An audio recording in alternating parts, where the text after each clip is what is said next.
felt like I'd work on something and be like, okay, it's pretty good here. I'm scared to push it further and mess it up, or I'd go, no, and then I'd feel like I'd muddied it up. And it was very frustrating. With screen printing, I could work on something, make the colors lighter, darker, take a screen out, add a new screen in. There was because there was a progression of steps and multiple copies. I felt a little bit more experimental, a little more free with it. And then in the end, all the rejects I just ended up, giving away as birthday presents or selling at like the student sales, and trying to keep that one that I felt was the pinnacle piece. And now, computer, just Command Z. You're just like, okay, no, mistake, go back.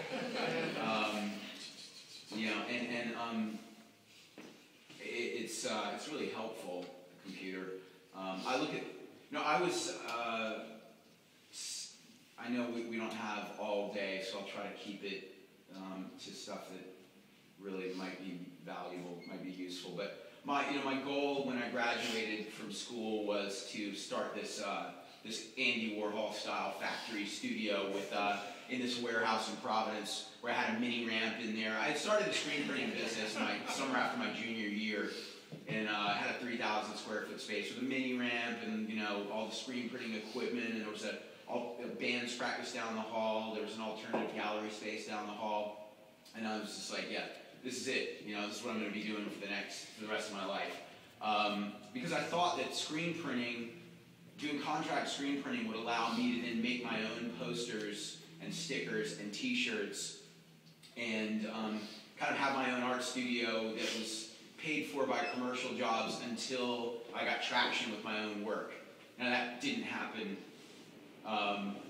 as quickly as I needed it to happen to survive financially, so I got really far into debt, but I was driving to Boston and New York and Philadelphia and putting my stuff up everywhere and getting some kind of cool T-shirt jobs from people like Sonic Youth and a couple other things. But anyway, it did not work out for me to have a screen printing business. Screen printing is it's very low profit until you get to like the level of a Damien Hirst or something, where you can charge a lot for really easy screen prints. But it takes a long time to cultivate that. So I ended up selling the screen printing business because I had a friend in San Diego that said, you can come work with me on my skateboard clothing line. So I moved there, and he knew how to use the computer. I had not learned how to use the computer while I was in school. He taught me how to use Illustrator and Photoshop, and it was pretty life-changing because all the things that I still cut rubyliths to make. I don't know if anyone knows what a rubylith is, but it's a graphic arts tool for screen printing that you cut out with an X-Acto knife. It's a clear acetate with kind of an amber-colored gel over top of it, like a fruit roll-up, and it's translucent, so I can do a sketch or grab some sort of reference image and put this stuff over and see through it, and basically use it as a template to cut out this stuff that leaves a really clean line. And I originally used it because it's expensive to get a film shot or now you would digitally output it. Back then you had to send it to like a stat, get a stat made by it's shot by a stat camera, processed, and you get your film positive, your transparency to shoot a screen.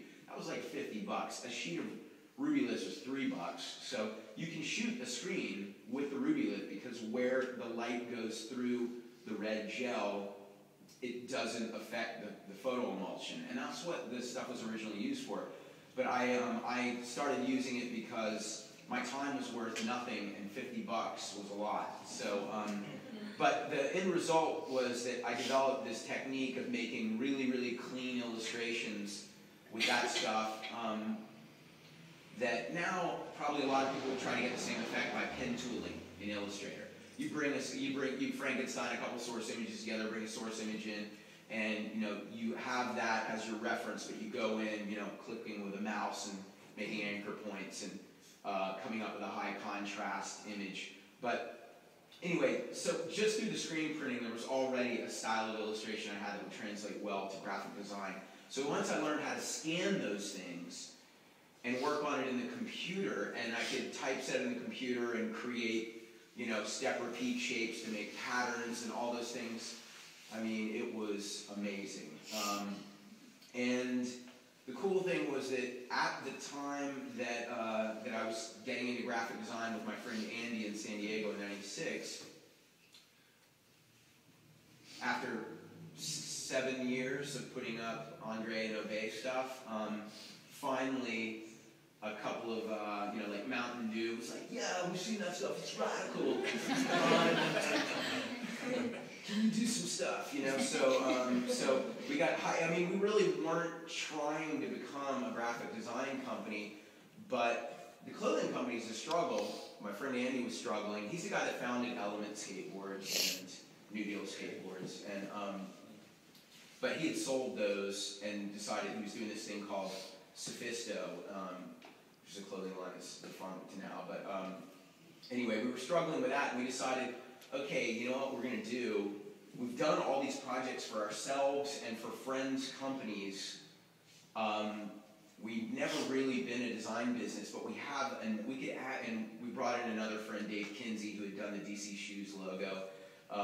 We decided we're gonna start a design agency, and we're just gonna take some money and print up like a printed piece that was a booklet portfolio, and we called ourselves the FBI, the First Bureau of Imagery, and we all dressed in gray suits and drove like a Taurus sedan. Like instead of guns, we're holding X-Acto knives and keyboards, and, dark glasses. It was really cheesy, but then we designed the whole thing to look like, you know, all the like secret documents, you know, all sort of government style. And we went to the Action Sports Retail Trade Show in San Diego, and we gave this thing out, and based on the diversity of work we've just done basically for each other and for companies that were our friends, and I think that, you know, the strong presentation of the overall look of our company that was really just forming, we got work from Netscape, from Mountain Dew, from tons of different companies. And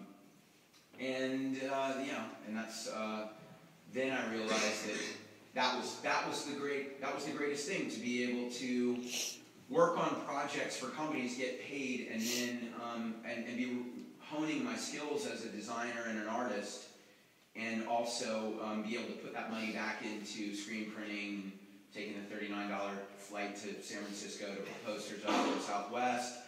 I mean, I live in large. You know, yeah. No rental car, but San Francisco is a walking city. So, you know, my point is, I didn't set out to be a graphic designer, but it ended up just working out well for how, you know, how I work as an artist and how I wanted to do things. And eventually, that company evolved into Studio Number One. Andy sort of dropped out to do his own thing early on. Kinsey and I split ways in 2003. He's focusing more on his art career, and so this is the First Bureau of Imagery, just without those guys. Basically, it's been a progression. So, but I mean, there's so much that we could talk about in terms of how this agency works, what I do, my process. I think that a lot. There'll be a few general principles that I think are important to talk about in terms of our philosophy and what I think works for anyone that's trying to establish themselves.